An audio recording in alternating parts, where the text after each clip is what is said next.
have to go to work. They expired. I didn't know QR codes did that. So that's on me. I will take that. In the meantime, thank you for coming here. Thank you for sharing your love of Shakespeare with us, and so that we can share that love of Shakespeare with you. We have amazing actors today who put in a lot of work to put this together, and we are going to be doing 6 different scenes from 6 different Shakespeare shows. You'll see in your playbills a short description to get a little bit of context for each of these shows if you're unaware. And I know that some of you might be hearing this material for the first time, which is really exciting, right? I'm here, and we are all here to bridge the gap between the people who are unfamiliar and familiar, from old to new, from performer to patron, right? And the theme for all of these scenes together is going to be just like the autumn leaves is falling. Falling from grace, a falling of a nation, falling in and out of love, right? So the first thing that we're going to do today is look at the fall of Rome.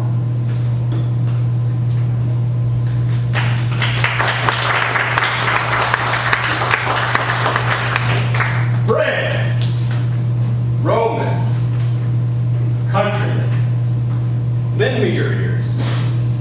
I come to bury Caesar, not to praise him. The evil that men do lives past them. The good is often turned with the bones. So let it be with Caesar.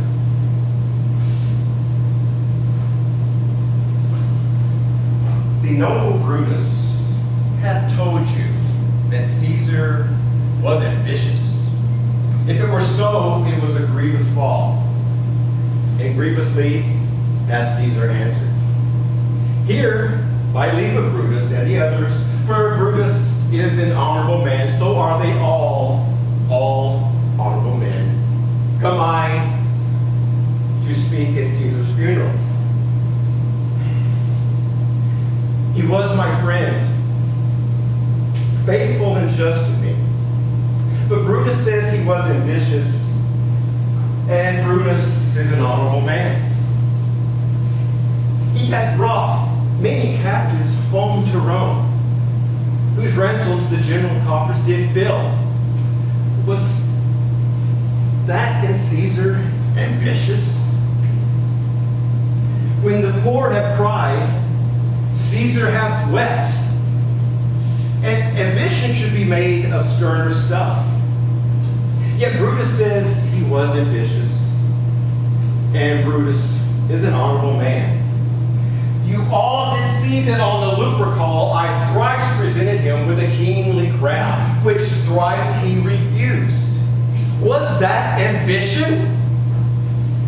Yet Brutus says he was ambitious, and surely Brutus is an honorable man. I speak not to disprove what Brutus hath said. I speak to tell you what I do know. You all did love him once, not without cause. What cause now prevents you to mourn for him? Oh, judgment! Thou art bred with brutish beasts, and men have lost their reason!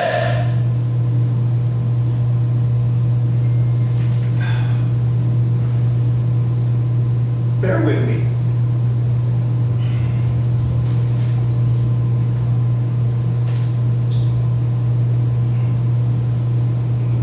My heart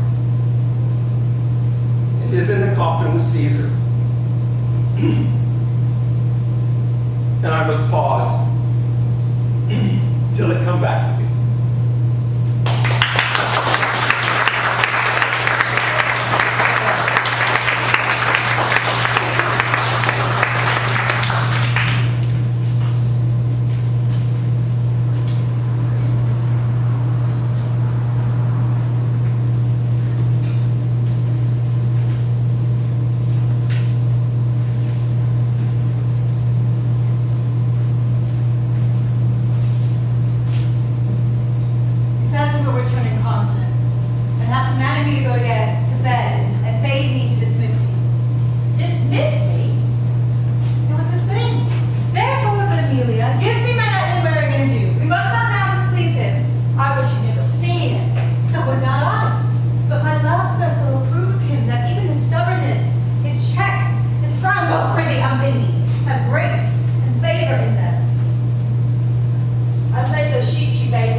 grace, yet had we some revenge.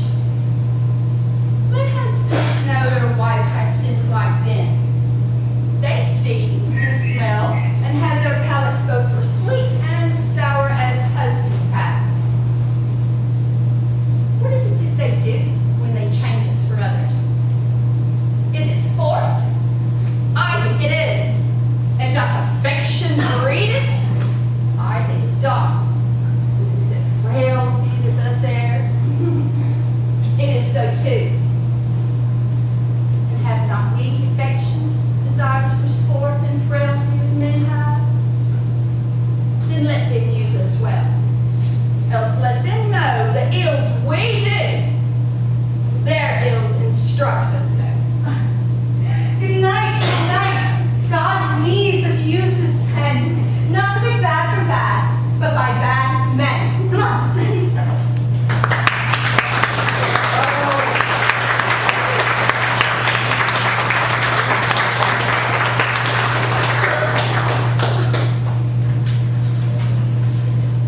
This is too heavy. Let me see another. This legs you well. He's on a leg. All right, my good lord.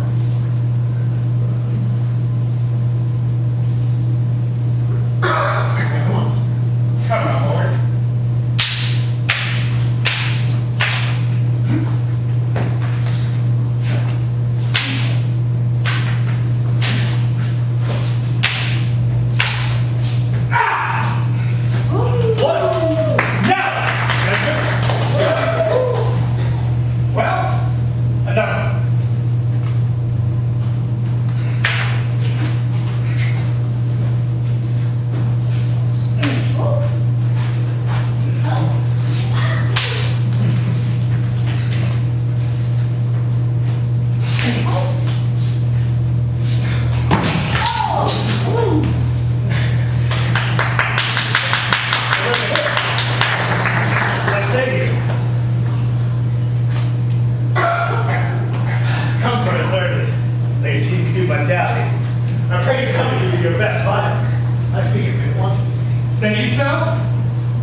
In thee there is not half an hour's life. No medicine of the world can do thee good. The treacherous instrument is in thy hand. No. Unbaited and envenomed. The foul practice has turned itself on me. There I lie, never to rise again.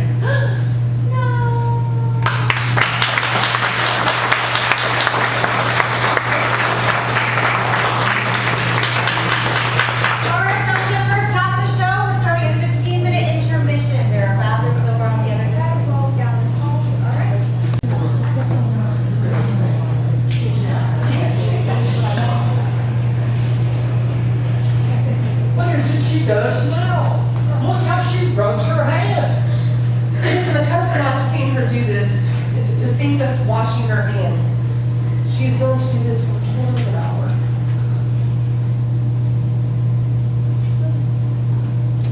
Yet, there's a spot. Marc, she speaks. I will put milk coats from her to satisfy my remembrance the more strongly. Out!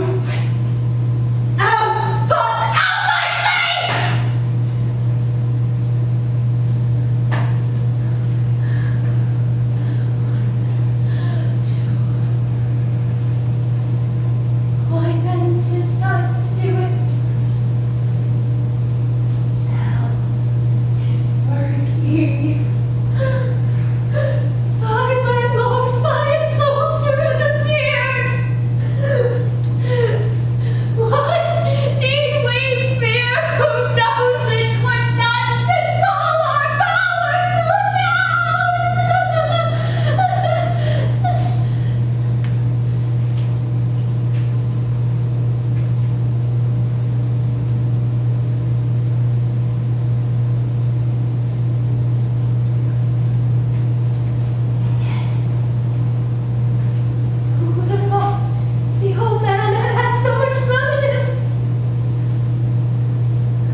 with no sauce that can be devised to it. I protest. I love thee. Wait a minute. God forgive me. What offense, Beatrice? You have stayed me in a happy hour. I was about to protest, I love you. Because of all my heart. I love you with so much of my heart that none is left to protest. Make me do anything for thee. Oh. Kill Claudia. Not for the wide world. You kill me tonight. Farewell. Tarry, sweet Beatrice. I am gone, though I am here. There is no love in you. Nay, I pray you let me go. Beatrice. In faith, I will die. We'll be friends first. You dare easier be friends with me than fight my enemy? Is Claudio thine enemy? Is he not approved in the height of villain that hath slandered, scorned, and dishonored my kinswoman? Oh, that I were a man, would bear her in hands until they come to take hands, and then, with public accusation, uncovered slander, unmitigated rancor. Oh, that I were a man, I would eat his heart in the marketplace. Hear me, Beatrice. Talk with a man out a window, a proper saying. Nay, sweet hero, she is wronged. She is slandered. She is undone. Princes and counties, surely a princely testimony, a goodly count, Count Confect, a sweet gallant surely. Oh, that I were a man for his sake, where if I had any man, would be a friend for my sake. But manhood is melted into curtsies, valor into compliment, and men are turned into tongues, and trimmed ones too. He is as valiant as Hercules, who can tell a lie and swear it. I cannot be a man with wishing, therefore I will die a woman with grieving. Tarry, sweet Beatrice. By this hand, I love thee. Use it for my love some other way than swearing by it. In your soul, do you believe that Claudio had one hero? Yay! As sure as I have a thought or a soul. Enough. I am engaged. I will challenge him. I will kiss your hand. And so leave you. And by this hand, Claudio shall render me a dear account. As you hear of me, so think of me.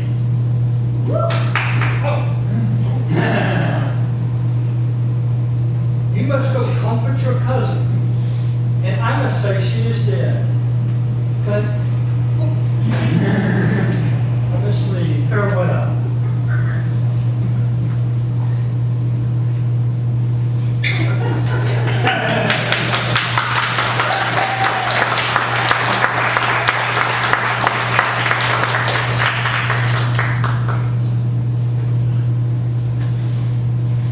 Yet for God's sake, go not to these wars. The time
weekend.